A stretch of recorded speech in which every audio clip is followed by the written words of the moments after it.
magazine had a contest called the Great American Writer Test, where you filled out a survey and were sent a pamphlet to test whether you were a great writer. He was accepted into the program, but couldn't afford to sign up.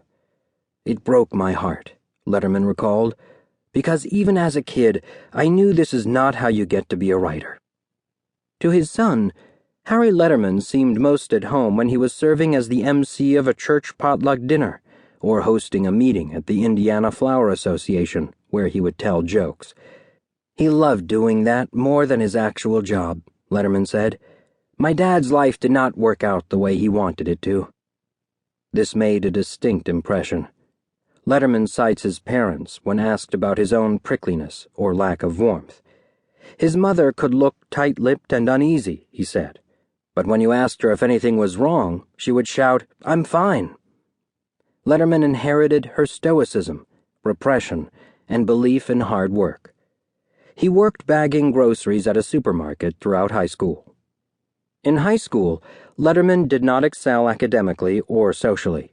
He wasn't a jock or a theater kid.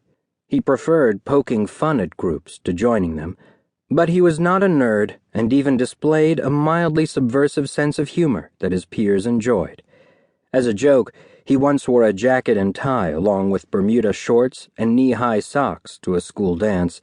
According to friends, Letterman made an effort to dress cool, adopting a preppy look, wearing a Madras shirt.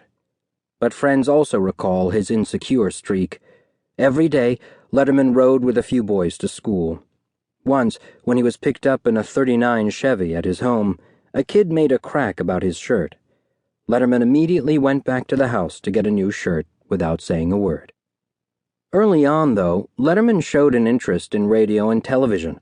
In middle school, he and a friend recorded shows on a reel-to-reel recorder, doing parodies of Leave It to Beaver and The Adventures of Ozzie and Harriet.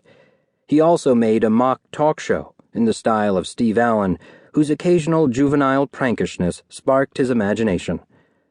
Letterman emulated him, said Fred Stark about his middle school friend. We sat in my basement and made a fake talk show set out of a toilet paper tube and a cigar box. He would sit behind the desk. I was his Paul Schaefer. But Letterman's comedic sensibility was apparent even earlier. At 7, he collected 4 friends in the parking lot outside of his elementary school to put on a spoof of Winnie the Pooh. Besides coming up with a story, Letterman cast the roles, gave his friends lines on the spot, and told each of them where to stand. Then the show started, and Letterman stood back, arms crossed, and laughed at everybody who took part in it. That was part of his charm, said Stark, who played Eeyore. People hung around to see who would get zinged. David Letterman's broadcasting career began almost as soon as he left home for college. He attended Ball State University in the mid to late 1960s, when campuses all across the country were hotbeds of tumult and protest. Ball State, located in Muncie, Indiana, was hardly Berkeley, and Letterman was far from a wild-eyed activist. His social scene revolved around the Sigma Chi fraternity, a boys' club whose alumni included John Wayne and Barry Goldwater. Letterman was never particularly interested in politics. Instead of joining the ranks for or against Vietnam, he incorporated news about the war into a prank on the saleswoman at the campus bookstore, asking her with a straight face if she sold napalm. It's a gelatinous substance that burns on anything. The U.S. Armed Forces used it in Vietnam, he explained blankly as his friends nearby cracked up. Letterman grew a long, shaggy beard that he sometimes paired with a long trench coat that could fit nicely into the folk scene.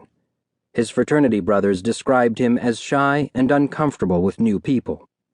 Dave didn't let people close to him, said Jeff Lewis, a fellow Sigma Chi.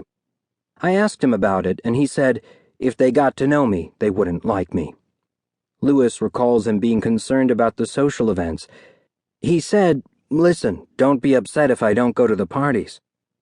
At Rush events, Letterman displayed an aggressively teasing charisma, selling underclassmen on the fraternity by mocking the neighboring fraternity. He said, if you don't like girls, go next door, said Mike Little, a fraternity brother whose nickname, Fatty No Neck, was given to him by Letterman, who assumed the role of the pledge trainer.